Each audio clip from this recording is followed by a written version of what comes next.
네, 돈 되는 뉴스 찾아보겠습니다. 이베스트 투자증권 강남금융센터 이정민 FA 팀장입니다. 팀장님, 안녕하세요. 네, 안녕하세요.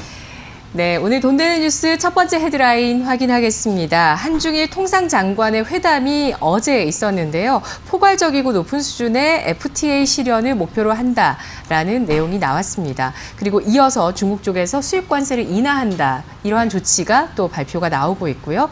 자, 관련해서 어떤 종목을 볼 수 있을까요? 네, 일단은 제가 좀 시청자 여러분들께 가장 좀 주목해 볼 만하다라고 좀 말씀드리고 싶은 부분은 바로 개별 종목이 아니라 ETF 상품을 좀 추천을 드리고 싶습니다. 네, 코덱스 코스닥 150 레버리지를 좀 추천을 드리고 싶은데요. 이유는 일단은 첫 번째로는 우리 시청자 여러분들께서 올해 만약에 개별 주식들을 대응하기가 좀 힘들었다라고 한다라면은 내년에는 지금 시청자 여러분들께서 이미 지금 기사로 접했듯이 아마 유동성 장세가 좀 펼쳐질 것으로 생각이 됩니다. 일단은 트럼프가 이제 계속 무역 장벽을 쌓아 나가면서 전반적으로 그 대외 무역 시장에 대한 그 어떻게 보면 관세를 이렇게 부과한다든가 이런 식으로 해서 무역 규모가 점점 좀 캐파적으로는 좀 줄고 있었습니다. 하지만 이제 이런 식으로 좀 그 장막이 거치는 수순으로 다시 턴어라운드하는 구간이 아닐까 좀 생각이 됩니다. 이렇게 된다라고 할 때라면은 당연히 지금 현재 전 세계적으로 우리나라뿐만 아니라 워낙 많은 자금들이 풀려 있습니다. 그렇기 때문에 분명 부동산 시장뿐만 아니라 주식 시장에도 돈이 유입이 될 수밖에 없습니다.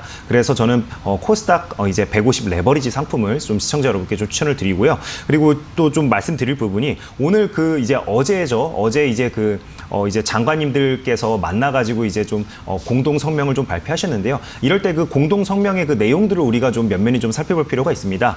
일단은 크게 세 가지로 좀 요약이 될 수 있는데 첫 번째로는 성공적인 에너지 시스템 이제 전환을 말씀을 하셨습니다. 이 부분은 아무래도 우리나라만 같은 경우에도 이제 중국에서 미세먼지가 많이 넘어오면 우리나라 분들이 굉장히 좀 스트레스를 많이 받죠. 오늘 같은 경우에도 서울은 지금 미세먼지가 굉장히 심한 편에 속합니다. 이렇듯 지금 각 나라별로 이제 그 대체 에너지에 대한 아무래도 지금 이제 사용자들의 그 니즈가 충분히 있습니다. 그러다 보니까 이런 대체 에너지를 좀 더 활성화를 많이 시키자. 특히나 이제 그 석탄 에너지를 조금 줄이고 LNG와 관련된 이제 그 대체 에너지를 좀 활용도를 좀 높이는 방향으로 이제 3국이 좀 방향성을 확실하게 좀 정하는 계기가 되었다. 이렇게 좀 말씀을 드리겠고요. 그다음에 두 번째로는 고령화 사회에 이제 같이 좀 대응을 하자. 이렇게 이제 또 하나 좀 이야기가 나왔습니다. 고령화 사회 같은 경우에 사실 속도는 우리나라가 빠르다고 흔히 얘기를 합니다. 네. 하지만 우리나라보다 속도가 더 빠른 나라가 딱 한 군데가 있습니다. 바로 중국입니다. 예, 맞습니다. 중국 같은 경우에는 한가정 이제 그 한자녀 정책을 꾸준하게 펼쳐왔죠. 얼마 전까지만 해도 이 정책을 계속 유지해왔습니다.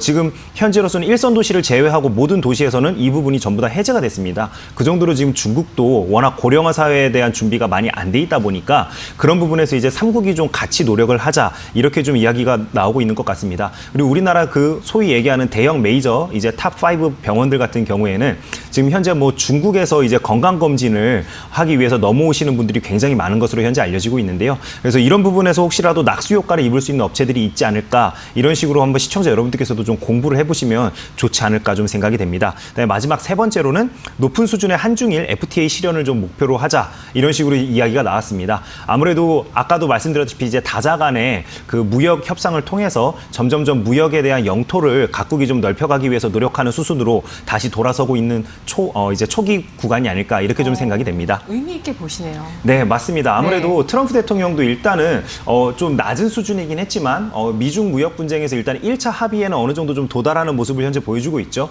그리고 거기에 하답하듯 지금 뭐 미국 주식시장도 여전히 좋습니다. 뭐 미국 시장 같은 경우에는 올해 한 8월부터 계속 지금 뭐 고가권이다, 버블이다라는 이야기가 많이 나오는데 뭐 실업자 이제 그 뭐 청구 수당이나 아니면 여러 가지 경제 여건들로 놓고 봤을 때 여전히 지금 현재도 좋은 모습 보여주고 있기 때문에 이런 부분에서는 충분히 조금 더 주식시장이 온기가 좀 돌 때가 되었다 이렇게 좀 말씀드리겠습니다. 네. 알겠습니다. 뭐 동원결이라는 말씀을 아까 또 오프닝에 제가 말씀드렸듯이 이제는 반세계화에서 다시 한번 세계화 국면으로 트럼프, 시진핑 또 각국 정상들이 노력하는 초입의 국면에 왔을 가능성에 대해서도 언급을 해주셨는데요. 크게는 이제 유동성 장세, 연초 장세에 대한 기대감에 따라서 코스닥 150 레버리지 말씀해 주셨습니다. 등급 설정해 주시죠. 네, 제가 추천드리는 매수추천 등급은 1등급이 되겠습니다. 매수추천 가격은 오늘 같은 경우에 지금 현재 8,135원에 거래가 되고 있습니다. 근데 보시다시피 지금 고점 대비해서 굉장히 많이 빠진 구간이 있죠. 그래서 제가 추천드린 매수추천 가격은 8,000원이 되겠습니다. 목표 가격은 14,000원까지 이제 바라봐도 괜찮을 것 같고요. 손절은 5,000원을 이탈하지 않는다라면은 꾸준하게 들고 가셔도 괜찮다라고 생각이 됩니다. 알겠습니다. 뭐 연초하면 또 정책이나 여러 가지 테마들을 찾게 되는데 그러한 것들을 잘 매매하기 어려우시다 하시다면 지수를 공략하자라는 전략 알아봤습니다. 이어서 돈 되는 뉴스 두 번째 헤드라인 보겠습니다. 올해 수익률을 점검해봤더니 섹터별로 결과가 나왔습니다. 뭐니 해도 5G 통신 장비주가 가장 큰 수익률을 보였고요. 하위권에서는 남북경협주가 포착이 됐습니다. 오늘 사실 남북경협주가 굉장히 또 변동성이 심한 게 사료주가 장 초반 강했다가 지금은 또 방산주가 또 올라오고 있는 모습 보여주고 있습니다. 이와 관련한 투자 아이디어 알아볼게요. 네, 일단은 뭐 올해 시청자 여러분들께서 이제 어느 섹터 또는 뭐 어느 테마에 속하는 종목을 매매했는지에 따라서 굉장히 이제 좀 뭐 행복한 분들도 계셨을 거고 아니면은 스트레스를 많이 받는 분들도 계셨을 것 같은데요. 일단은 올해 같은 경우에는 굉장히 확실한 좀 주도주 장세였다 이렇게 좀 말씀을 드리겠습니다. 각 시기별로 테마군들이 확실하게 이제 좀 주도하는 시장을 주도하는 모습을 좀 보여줬었는데요. 아무래도 그 중에서도 대표적인 테마는 5G 테마주를 말씀드릴 수밖에 없을 것 같습니다. 특히나 이제 그 대장주 같은 경우에는 올해 그 1월부터 이제 고점까지 비교를 해봤을 때 자그마치 800%나 상승하는 모습을 좀 보여줬습니다. 그렇기 때문에 올해 이제 확실한 주도 테마주는 5G였다 이렇게 좀 말씀을 드리겠고요. 그 다음에 뭐 두 번째, 세 번째로는 뭐 자율주행과 관련된 테마주, 그 다음에 뭐 AI와 관련된 테마주 등 이런 식으로 이제 테크와 관련된 기업들이 전반적으로 좀 시장을 좀 주도하지 않았나 이렇게 생각이 됩니다. 네. 그래서 시청자 여러분들께서 지금 아마 고민이 굉장히 좀 많이 되실 거예요.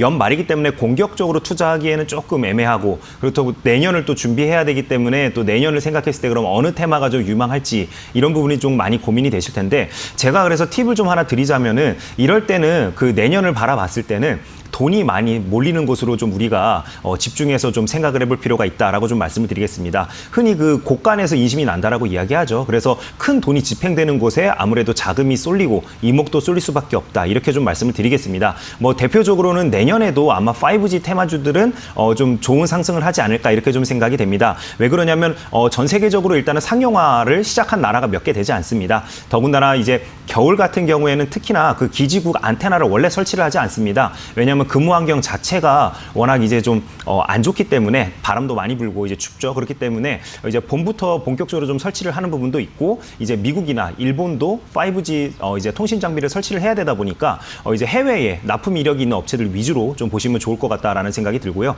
그다음에 두 번째로는 이제 반도체 이제 그 설비를 만드는 회사들을 좀 볼 필요가 있다라고 좀 말씀을 드리겠습니다. 네. 메모리가 강점인 회사들은 비메모리 쪽으로 이제 집중 투자를 하겠다라고 얘기를 하고 있고요. 네. 또 비메모리가 강점인 회사들은 메모리 쪽에 투자를 많이 하겠다라고 얘기하고 있는데 우리나라 그 설비 업체들 같은 경우에는 해외에다가 납품하는 회사들도 굉장히 많습니다. 그래서 이제 글로벌적인 측면에서 놓고 봤을 때 그런 식으로 해외 납품 이력이 있는 업체들 위주로 좀 보시면 좋다라고 좀 말씀을 드리겠고요. 그다음에 마지막으로는 OLED와 관련된 이제 그 설비 업체들도 좀 보시면 좋을 것 같다라고 좀 말씀을 드리겠습니다.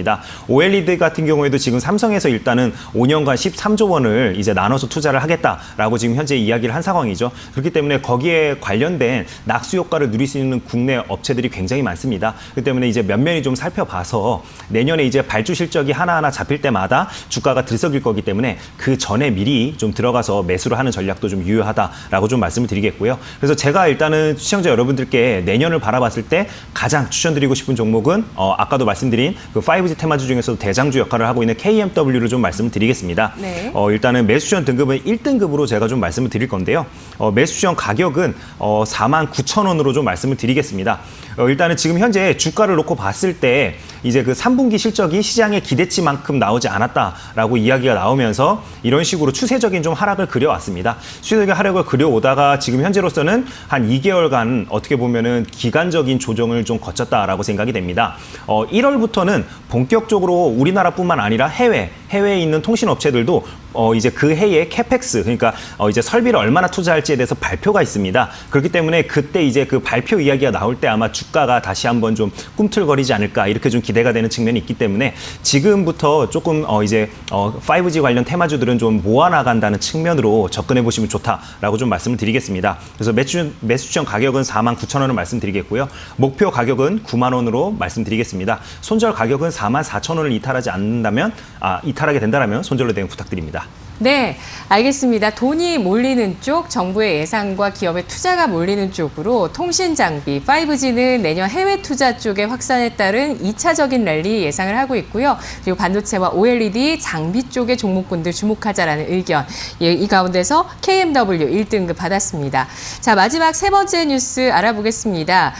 세 번째는 우리나라 파주에서 아프리카 돼지열병 2건 확진이 또 나왔다는 소식입니다. 관련한 종목군들의 움직임도 뭐 중요하겠지만 무엇보다 이제 중국 쪽에서 어쨌든 미국 쪽과 합의를 하겠다고 이렇게 마음을 먹은 데 있어서 보면 아프리카 돼지열병에 따른 물가 상승 뭐 빼놓을 수 없겠고요. 북한은 또 이러한 것들이 아직 퍼지고 있는 듯하죠. 그래서 또 경기가 굉장히 안 좋을 겁니다. 이런 부분들 또 협상의 지렛대가 될지 여부도 중요할 것 같은데요. 관련해서 오늘 투자 포인트 알아볼게요. 뭐가 있을까요? 네, 일단은 뭐 아프리카 돼지열병 같은 경우에는 처음에 이야기가 나왔던 게 가을쯤으로 제가 기억을 합니다. 아마 추석 전으로 제가 좀 기억을 하고 있는데요. 이번에 또 한 번 파주에서 2건이 이제 추가적으로 좀 발생이 되었습니다. 그래서 파주시만 놓고 봤을 때는 이번에 총 19건의 어떻게 보면은 아프리카 돼지열병과 관련된 이제 그 확진 판정이 나왔다. 이렇게 좀 말씀을 드리겠습니다. 근데 제가 이 자료를 좀 살펴보다가 봤더니 그 지도가 있더라고요. 지도를 제가 봤더니 민통선 부근에서 최근에 이제 그 확진 판정을 받은 사례가 굉장히 많았습니다. 근데 다행인 게 민통선을 벗어나서 남하하는 지금 현재 모습은 아니기 때문에 우리가 그 아프리카 돼지열병과 관련된 테마주의 그 강도를 좀 생각해 본다라면은 별로 그렇게 강하지 않을 가능성이 높다라고 좀 시청자 여러분들께 말씀을 드리겠습니다. 우리가 항상 이런 식으로 돌발적으로 발생되는 특히나 이제 그 전염병과 관련된 그 테마를 매매할 때는 우리가 좀 기억해야 될 기준이 있다라고 좀 말씀을 드리겠습니다. 저 같은 경우에는 항상 제가 이제 주식시장을 좀 이렇게 바라봤더니 설이나 추석쯤, 그러니까 이제 그 사람들의 인구 이동이 많은 시기에 보통 이제 그 전염병들이 좀 많이 퍼진다라고 좀 생각을 해주시면 될 것 같고요. 작년만 해도 사실 그 이제 아프리카 돼지열병보다는 뭐 조류독감이나 아니면은 뭐 이제 그 살인 진드기와 관련된 또 이제 테마가 한 번씩 꿈틀댄 적도 있었습니다. 그리고 이제 그 테마가 이런 테마들이 속성의 테마들이 좀 강하려면은 첫 번째로는 감염 경로가 좀 불확실해야 됩니다.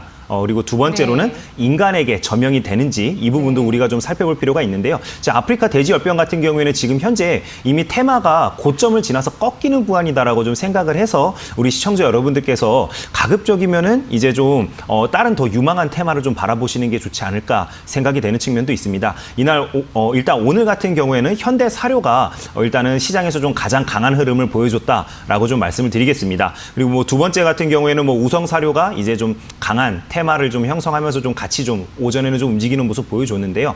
역시나 그 갭이 이제 뜨면서 이제 맨 처음에 상승하는 모습 보여주다가 바로 이제 좀 실망 매물 또는 이제 그 수익 실현에 대한 매물들이 나오면서 우성사료 같은 경우에는 음봉으로 전환하는 모습 보여줬습니다. 그래서 아프리카 돼지열병과 관련된 테마주를 접근하실 때는 현대사료로 좀 접근하시는 게 차라리 낫다라고 좀 말씀을 드리겠고요. 투자 등급은 제가 높게 드리기는 좀 힘들 것 같습니다. 워낙 변동폭도 크고 그 테마의 지속성이 떨어진다라고 생각이 되기 때문에 투자 등급은 5등급으로 드리도록 하겠습니다. 매수점 가격은 13,500원으로 좀 말씀을 드리겠고요. 목표 가격은 15,000원으로 말씀을 드리겠습니다. 손절 가격은 12,500원을 이탈하게 된다면 손절로 대응 부탁드립니다. 네, 알겠습니다. 아프리카 돼지열병 관련해서 마지막으로 현대사료 알아봤고요. 등급은 5등급 확인됐습니다. 잘 들었습니다. 고맙습니다. 감사합니다.